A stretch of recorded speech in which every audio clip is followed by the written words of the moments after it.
Next speaker is Alexia Cambon, Senior Director of Future Work Research at Microsoft. And what Alexia wants to talk about is how AI will change the employee experience. So over to her.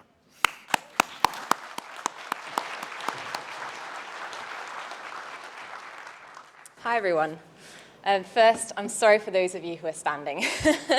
I'm going to do my best to make it worth the stand. Let me know at the end if it wasn't, or don't. I'm really happy to be here. It's been a bit of a week at Microsoft, as some of you may have read in the headlines recently.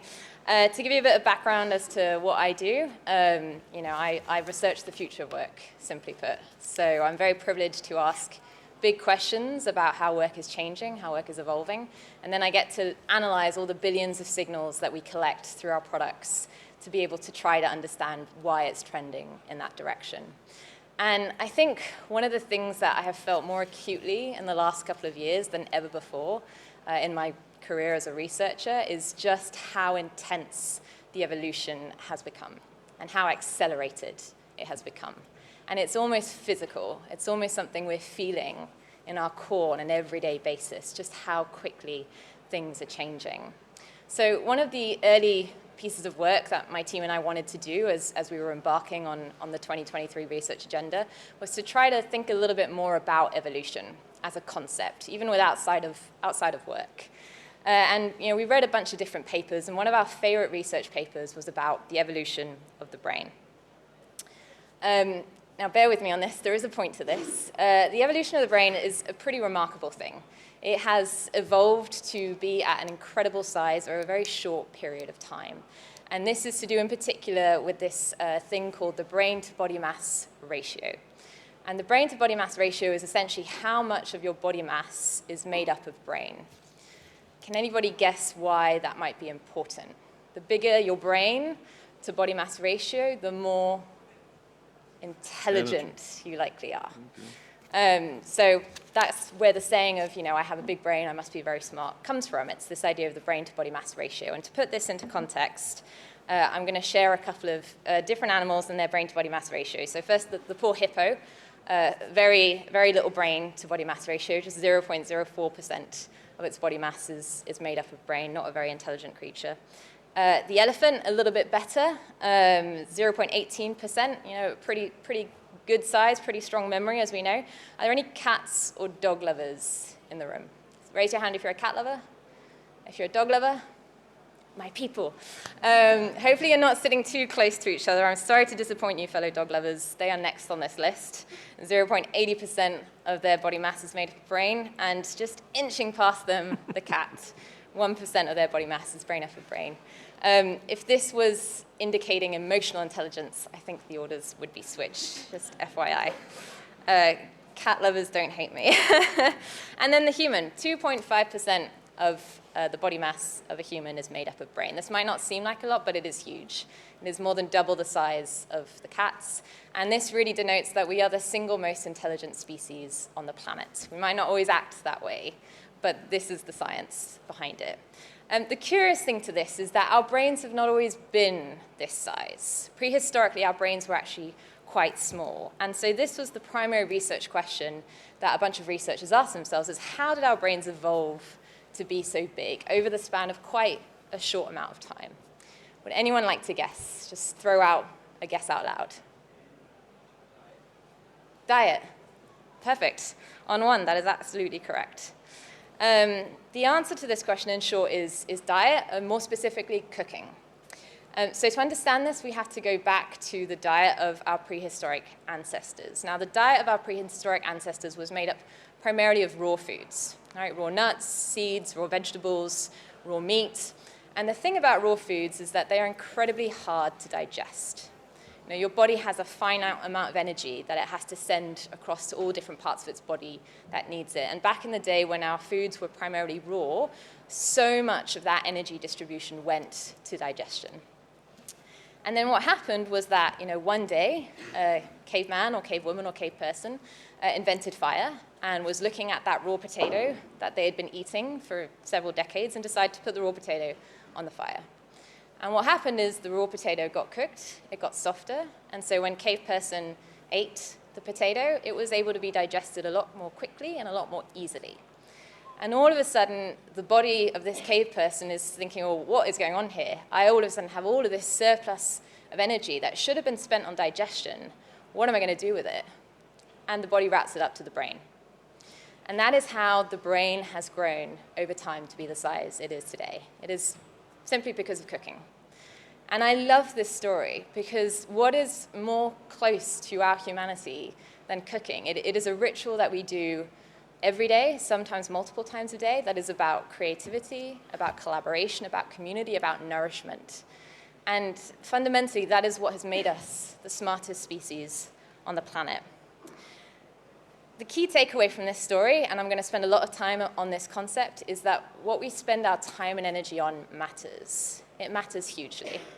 And what happened when cave person invented fire and started to cook using fire was they took a two-step process that was demanding a whole lot of time and energy in terms of how we consumed physical matter, which is essentially what you see here, consuming it and then processing it through your body. That's what digestion is. And they inserted one stage into the process, which was cooking. And by virtue of just inserting this one stage into the process, they were able to free up a whole bunch of time and energy to reroute it to the parts of our body that could use it more optimally. And this isn't just related to physical matter, I don't think. Me personally, I think this really applies a lot to mental matter, what we put through our brains. Because if we think about the things that our minds are processing all the time, we should really be doing a similar sort of process. When we think about what we want to put through our brains, we want to make sure that it's something that is going to essentially use our time and energy wisely. And I'm sure those of you who have kids in the room do this all the time, right? Like you check what videos and what books you want to put in front of them. We should do the same as adults. But really going back to this idea that what we spend our time and energy on matters. And bringing this all back to work, which is what I'm here to talk to you about today, what we found in the first wave of research that we did back in the spring is that there is a real time and energy deficiency that employees are suffering from today. Now, at the beginning of this talk, you might have felt that time and energy was a pretty abstract concept. Hopefully, I've now proven to you that it is not. It is a hugely tangible thing. You only have a certain amount of hours in your week to give to your work. It's probably around 40. It's probably a bit more than 40 hours. And you only have a certain amount of energy to give towards your day, in your day-to-day, towards your work. And what we're seeing is that employees are telling us they don't have enough time and energy in their day-to-day to get their work done. And we know that these finite resources of time and energy, that the hours and the amount of energy you put into your work are essential to high performance. There's high agreement on that scale. And really what this all comes back to is another classic anthropological problem, which is that our environment is evolving quicker than we can keep pace. And this is not new. This is again, a classic anthropological problem, one that we discover and see every single day. So I'm going to give you an example that has nothing to do with work. So short-sightedness is on a historic uprise. And again, researchers have been trying to figure out, well, why is it all of a sudden we're all becoming so much more short-sighted? And the main conclusion that they got to was because we are spending so much less time outdoors and so much more time indoors. And what is indoors? Screens, right? And if you think about what our bodies were hardwired to do biologically, what our ancestors were hardwired to do, they were hardwired to be outside, to look at the horizon, right? To track prey, to track predators. And that's just not necessary anymore. Our environment has evolved to be one of being indoors and being in front of screens. We just don't really have to look out on the horizon to track for prey or for predators, unless you're a speaker on a stage and then the room is full of predators. But essentially what that means is that our eyes have not caught up with the changes in the environment. Now, thankfully, we are the most intelligent species on the planet, so we have invented solutions to cope with this. So can anyone sort of offer a good example of something we've invented to cope with short-sightedness? Glasses. Glasses, precisely. Glasses, contacts, laser eye surgery. This is a really, really good example of ways in which we have developed to cope with an environment that is evolving more quickly. That is one way of boosting human capability. And another way of coping with this is to reshape the environment.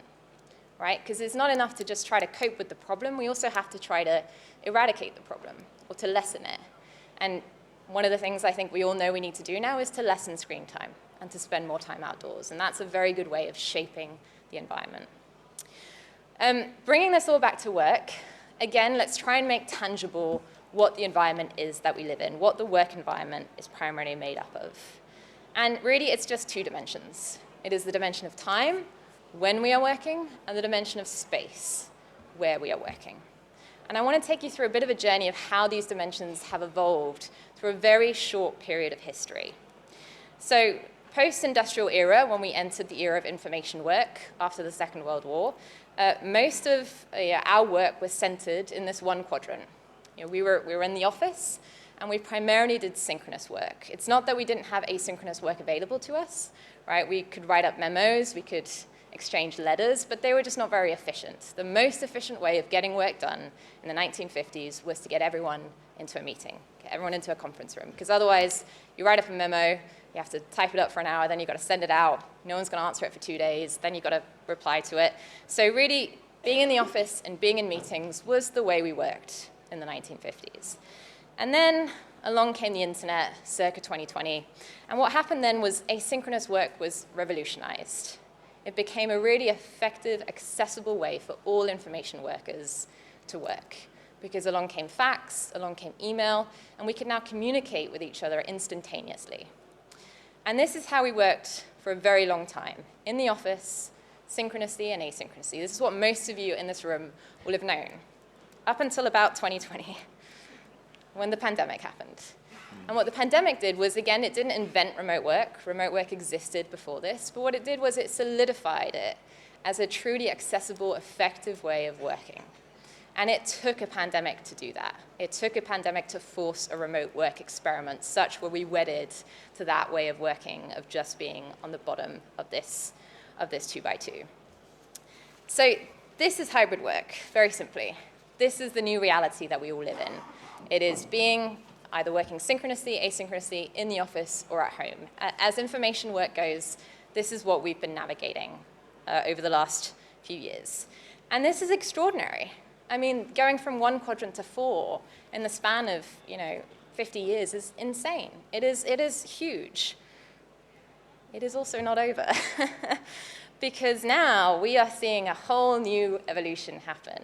And that evolution is artificial intelligence. And again, it's not a new thing. Artificial intelligence has existed for a while. But what's happening now is it is becoming truly accessible to every information worker out there.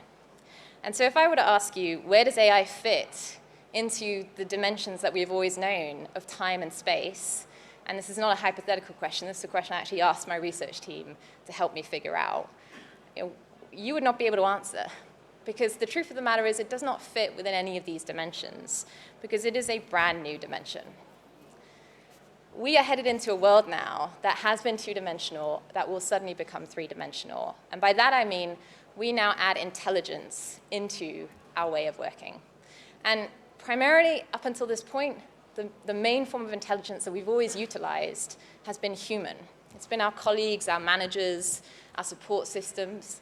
And for the first time in the history of work, artificial intelligence will be right there alongside human intelligence as a viable, accessible way of working. So, it is a lot of change over a very short period of time. And you would be forgiven for feeling a little bit dizzy. But that is where we are. This is the point at which we have sort of come together and are feeling this reckoning of, right, we now have to sort through all of these dimensions, and we have to figure out, well, what does the future look like? If we think about some of the very common questions that we are all asking ourselves and your employees are all asking themselves on a day-to-day basis, just the sheer volume of answers that are now available as viable options is incredible. So a very simple question of what is my place of work?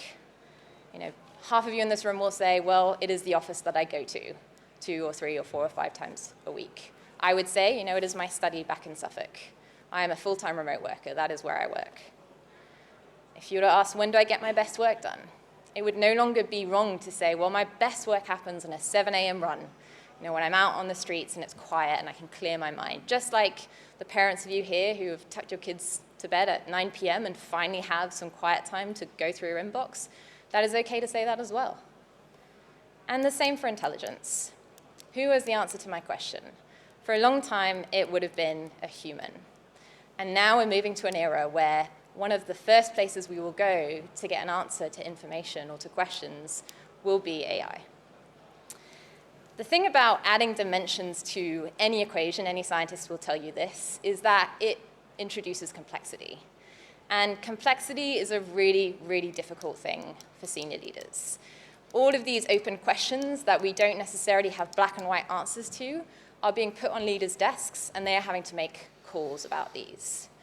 And as leaders, the easiest thing is really to opt for standardization, to opt for simplicity. And we see that in a lot of the backlash to the expansion of these dimensions. We see leaders going back to a time in which it was simpler, we had fewer dimensions, everyone had to be one place or work at one time. And I have a lot of sympathy for these leaders. It is not easy. Complexity is hard. But the thing about multidimensionality is that it is inclusive. And by virtue of expanding all of these dimensions, we are all of a sudden including more and more people into an optimal work design for them. So for myself, my entire team is based on the West Coast. If I had to work a 9-to-5 schedule, I would never have any synchronous time with them. It would be impossible for me to meet the outcomes that they expect me to meet. I have neurodiverse friends who tell me when they go into the office now, it is overstimulating. They can't be productive in that space. Working from home for them is an actual key driver of their productivity. My husband is a teacher. He had a lot of skepticism about ChatGPT. He still does.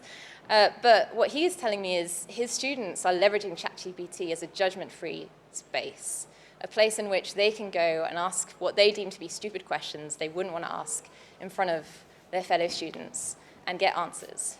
So the thing about this new world of work that we live in is it is hard, but it is also incredibly promising. It is meeting a lot of needs that have not been met for a long time. So, I'm a believer that we don't want to revert back to ways of working that were very simple.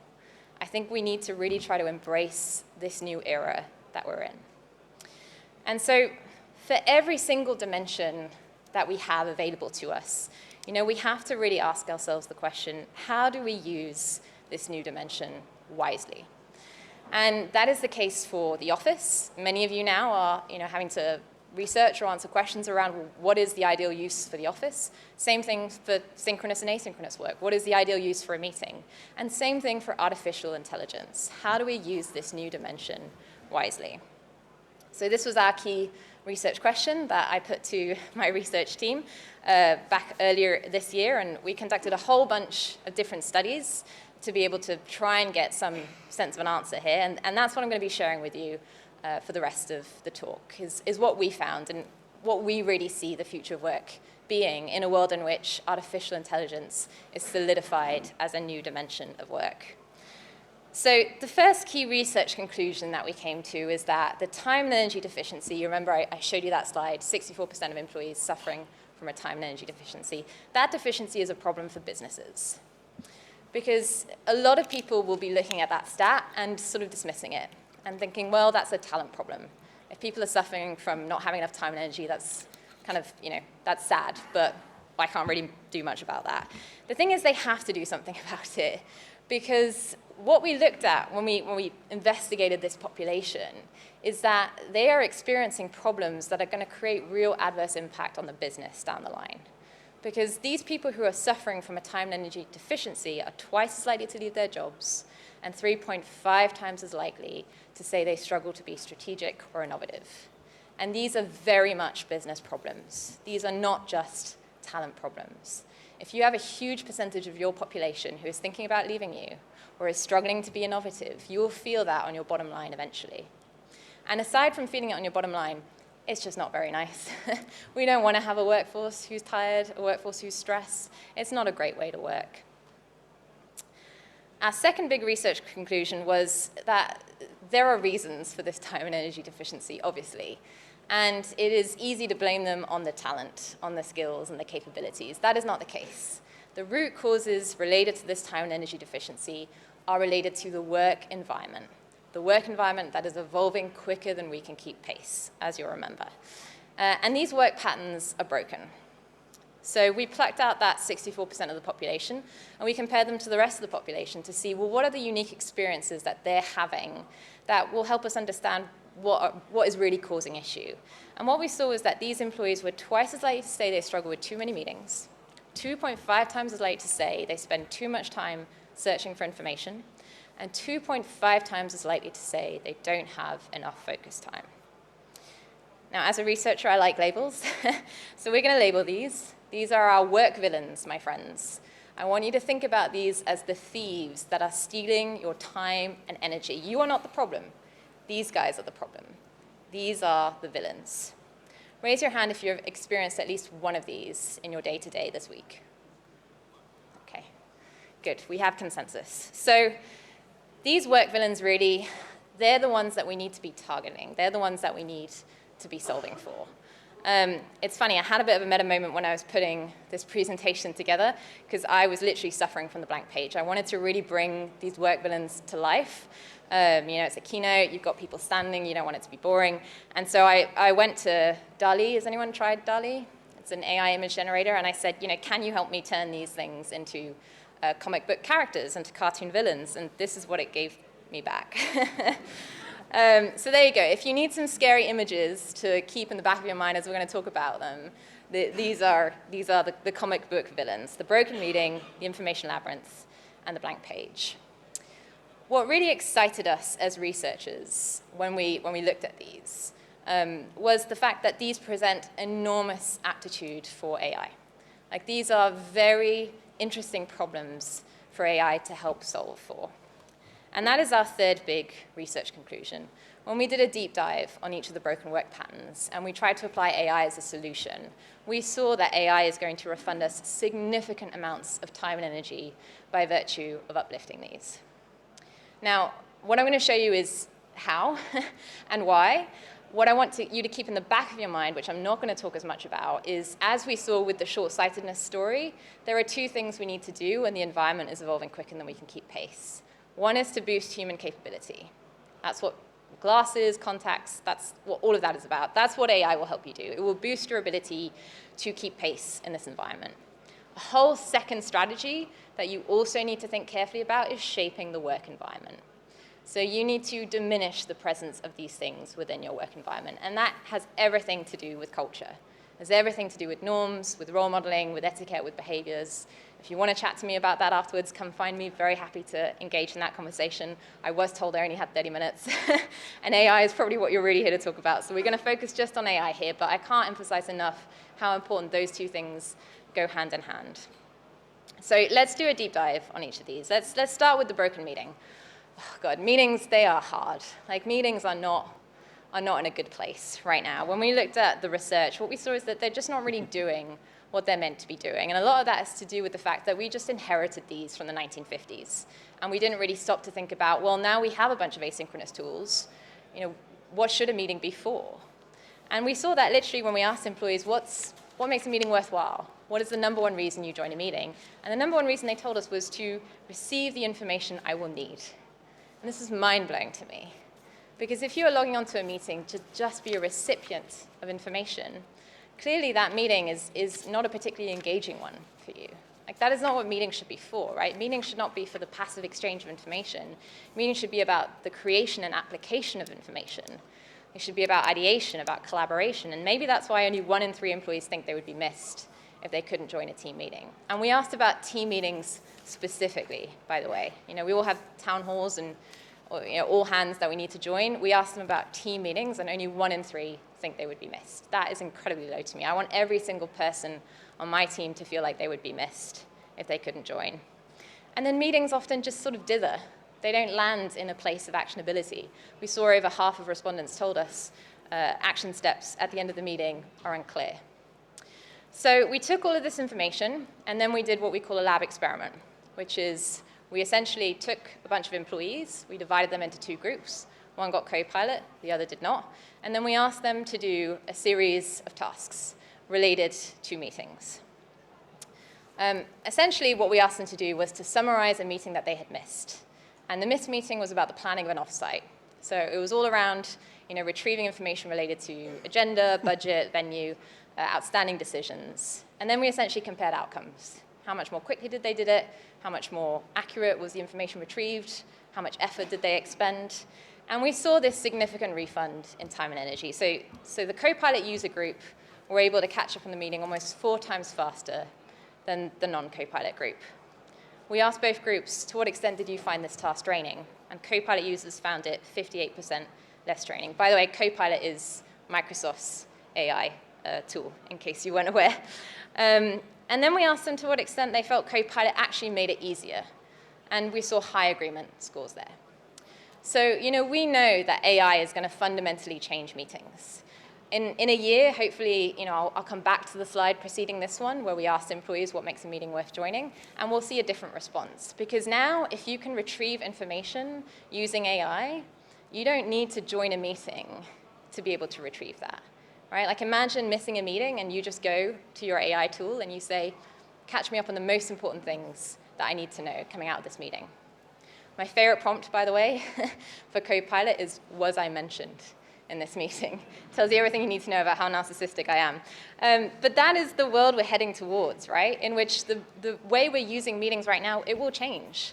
We no longer need to join a meeting to get the information out of it, so why should we join a meeting? It's a very vulnerable question. That will trigger a lot of leaders, just like going back into the office or not triggered a lot of leaders. It will be the same for meetings. All right, the information labyrinth. The primary reason that we are navigating an information labyrinth is because that the costs of communication have come down massively. It no longer costs you anything to send an email, right? It used to cost you the time and energy to write up a letter and to post it and to get it back. It costs you very little to send it. One of the practices I like to do within my team is to ask myself every time I'm about to send an email, if this email cost me £50 to send, would I send it? And it's incredible how quickly your email, your inbox goes down.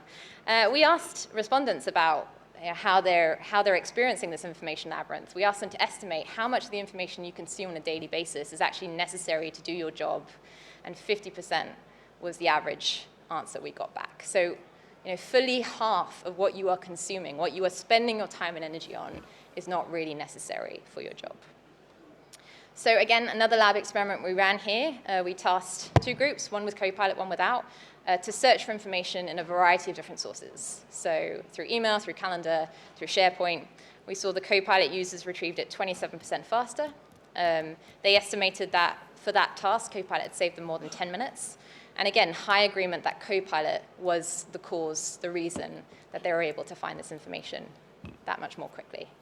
And so again, our ability to navigate and wade through information will change directly because of AI. And this is not to say that we should just continue to mindlessly send out information and to mindlessly send out emails. No, we need to reshape the work environment to be one where we are treating information much more intentionally. But in the meantime, the ability for AI to help us cope with this problem is immense. And then finally, the blank page.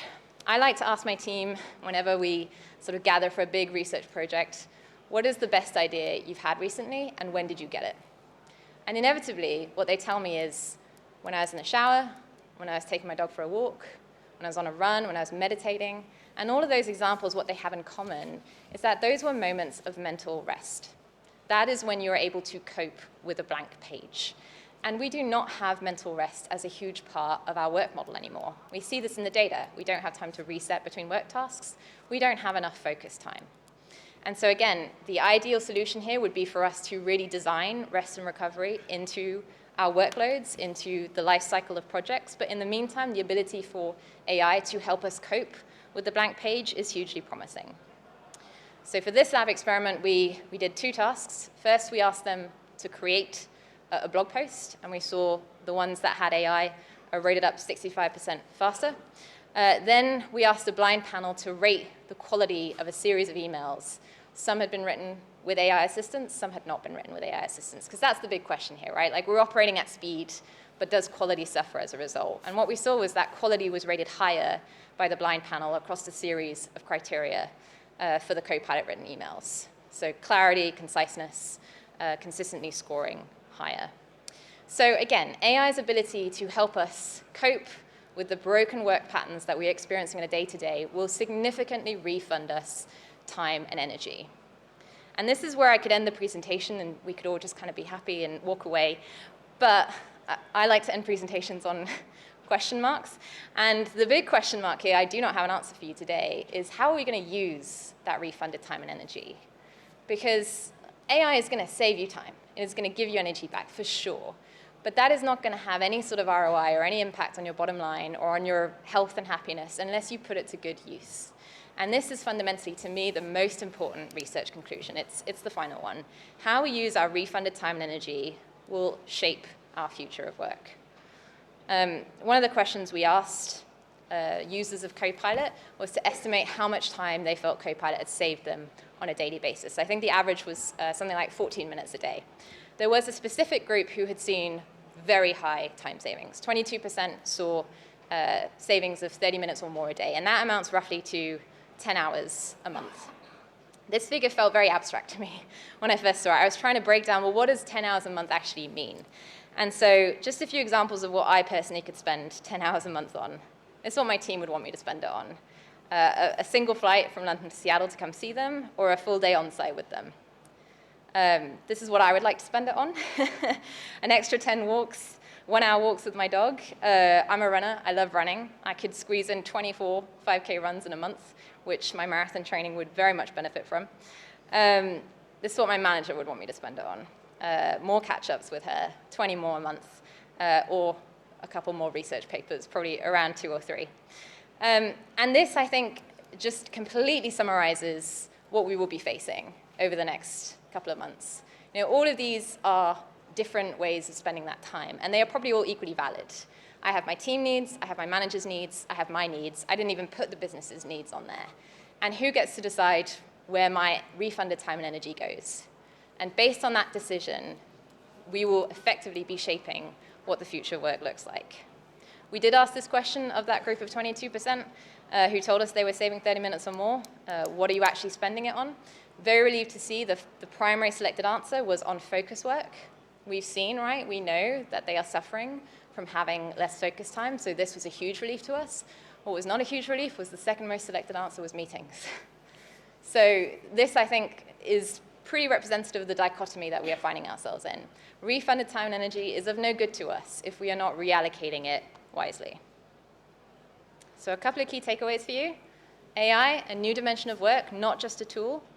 Time and energy deficiency, something we need to be thinking very carefully about and identifying the key broken work patterns that are causing it, and then reallocating time and energy in a way that is really driving value for the business, whatever that means for you or for your business.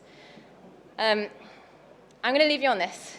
I told you I like to leave my keynotes on a question, because essentially I open this keynote on this idea of evolution, and that is what we are feeling and experiencing right now. It is evolution. Where we go is so much informed by what we have done. We inherit assumptions, we inherit models and practices. And so an interesting exercise might be for us to just take a moment to strip ourselves of everything that we know. Like, imagine a world in which the meeting had never been invented, the office had never been invented. Today is day one in the history of work. How would you design how you work? Thank you so much for your time.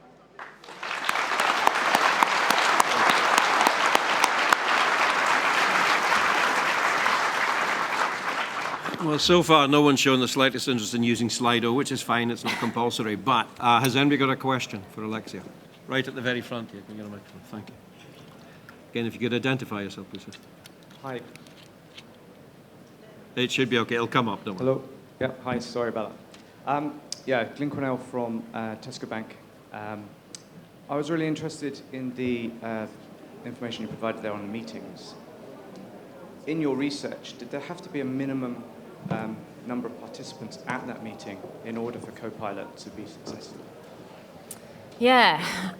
So the thing, for those of you in the room who aren't aware, the thing that Copilot does, it essentially reads the transcript.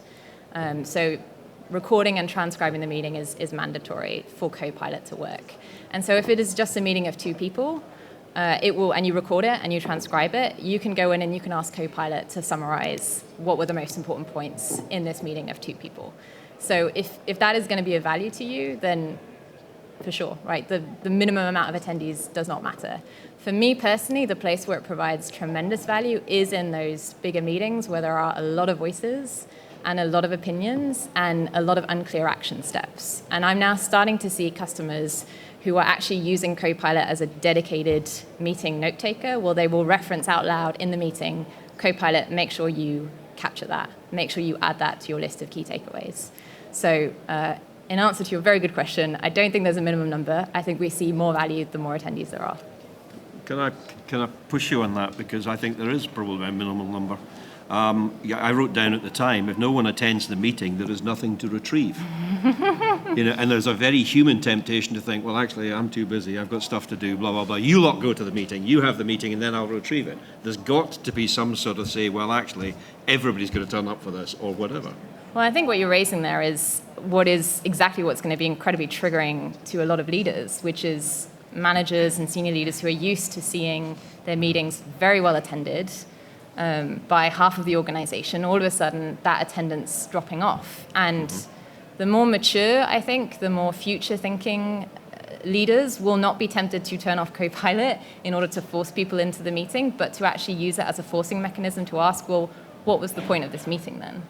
Is this information I could just have communicated out via an email? If people don't feel the need to join and to participate and to be engaged, then maybe we shouldn't have this meeting. And I think that is a long overdue question, just like the office was a long overdue question. Why do we need to be in the office?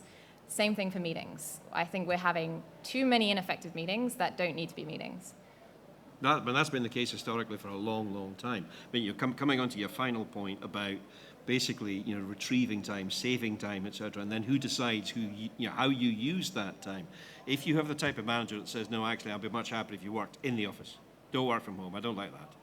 Old school, want you to actually come in here and what have you. The chances are they're also going to be the kind of people who say, yeah, okay, you've retrieved all that time, but I wanted you to use it for such and such. Yeah. Absolutely, and I think that shows in every conversation, every consulting conversation I have with organizations. I've spoken to some who've told me, the average time savings, if that's 14 minutes a day, if my employees are using that on wellness activities, I will be a happy customer.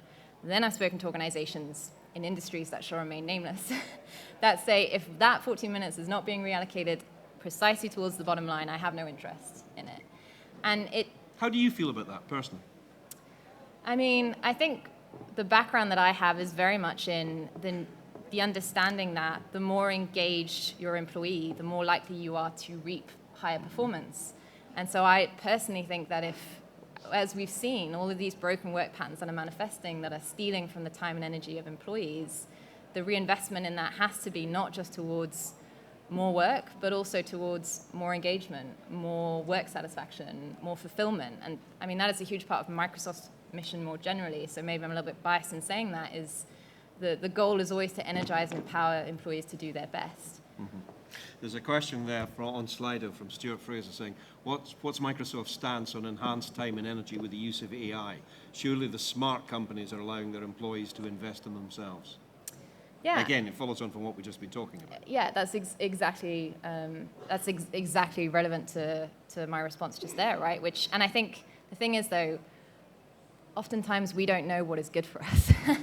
And I think, as I've been thinking, but in the sense of my temptation as I've been using this to just attend more meetings has surprised me. Mm-hmm. And the whole point of Copilot has been that I actually don't need to attend more meetings. I'll give you an example. Before I started using Copilot, because my whole team's on the West Coast, there would be meetings at 11 p.m. or midnight that I could not attend unless, I wanted my husband to divorce me. And so I would catch up on them the next morning at sort of that 2 times speed to just make sure I hadn't missed any really important points. And that was the most painful part of my day. It's excruciating having to catch up on a meeting that you're not in, listening to decisions being made that you can no longer influence. And since Copilot, I literally spend 5 minutes. What are the things that I need to know? Was I mentioned in this meeting? Should I have been there? Well, and I think now, as a result, not only do I have the information I need, I also feel a lot less pain associated with being a remote worker with a West Coast team. So that is a direct impact on my own satisfaction and wellness, for sure. Okay, all right, fair enough. Any other questions from the floor? Because there's quite a lot coming up in Slido now. All of a sudden it's decided to work. In your tests, did you have a mix of Gen Z, millennials, boomers? Are there differences in how these generations are receptive to AI, stroke time saving, stroke repurposing? Yeah, great question. We're just starting on the generational analysis. All of this data literally came back 2 weeks ago. One of the really interesting things we're seeing is the older generation who have been managers and who have been leaders, using Copilot actually comes quite intuitively to them. Because when you're using Copilot, essentially what you're doing is you are delegating, right? You are providing guidance and direction for something that you need to get done. And that is something the early workforce, entry-level employees don't necessarily have experience with. So I think that's been a really interesting discovery. I do think a huge part of this is overriding natural instincts that are ingrained in us on how we work. So take information search, for example. Like, all of us have our ways of searching for information that are deeply ingrained, and they probably, are involved in going to Outlook and looking through the search box, or going to Google or Bing or whichever search engine of choice you use. And now the idea that you can leverage AI to not only find you exactly what you want, but to craft that in the way you want to hear it, doesn't come naturally to us. So I'm finding this with myself. I'm having to override my natural instincts to do work a certain way in order to make full use of it. And that is really hard. I think that comes more intuitively to the younger generation. There was a question in slide or two, and I'm paraphrasing it because I can't find it anymore, but basically it's saying, does it have a role here in trying to address social isolation with remote working? Is that the responsibility of the employer? I mean, there's always a responsibility, I think, with employer to address any kind of hybrid work, remote work policy and its impact. I think with AI, globalization is not going to go away. I've just given you a very good example of how AI helps with remote work and globalization. I think the area I'm more interested in than remote work is neurodiversity and the extent to which we're seeing AI have a real huge positive impact on essentially enabling neurodiverse employees to have a better work experience. That, I think, is an area that is ripe for research. But also, AI is not a silver bullet. It's not going to help with everything 100%. That's why I was trying to emphasize in the talk, so much of this will have to be cultural and leadership changes. And remote work, for one, you can't replicate in-person magic. That's something that's very hard to do. We've done very well at trying to replicate it virtually, but there is something that you cannot replace, the magic of being in the same room. And so I think, I'm definitely one to say we have to think about AI contextually within the spaces it really can boost outcomes. It was a fascinating presentation, and just looking around the room, the level of concentration was really quite extraordinary. So can we thank Alexia one more time, please? Thank you. Thank you very much.